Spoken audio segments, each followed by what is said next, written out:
खरीप पीक विमा 2025 17,500 हेक्टरी आज संध्याकाळी शेतकरी खात्यात जमा. देयपडण्याची मोठी घोषणा. पीक विमा 2025 यंदाच्या खरीप हंगामात राज्यात अनेक भागात झालेल्या अतिवृष्टी शेतकरी मोठ्या प्रमाणात नुकसान झाले. पीक विमा अडचण पडला, उत्पादन घटले आणि अनेक ठिकाणी संपूर्ण पीक विमा नष्ट झाले. या पार्श्वभूमीवर राज्य सरकारने सुमारे 31,000 कोटी रुपये मदत पॅकेज जाहीर करून शेतकरी दिलासा देण्याचा प्रयत्न केला.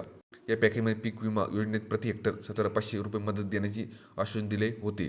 मात्र प्रत्येक मदतीचे सर्व शेतकरी मिळत नाही. याबद्दल आता प्रश्नचिन्ह निर्माण झाले आहे.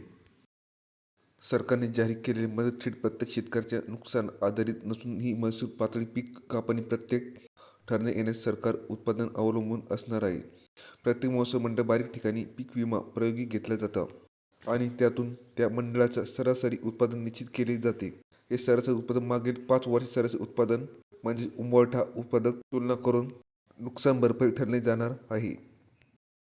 यामुळे सरकार जाहीर केलेली प्रति हेक्टर 7,500 रुपये मदत प्रत्येक शेतकऱ्याला मिळण्याची खात्री देत नाही. अधिकारी मते प्रत्येक महसूल मंडळात परिस्थिती वेगळी असते.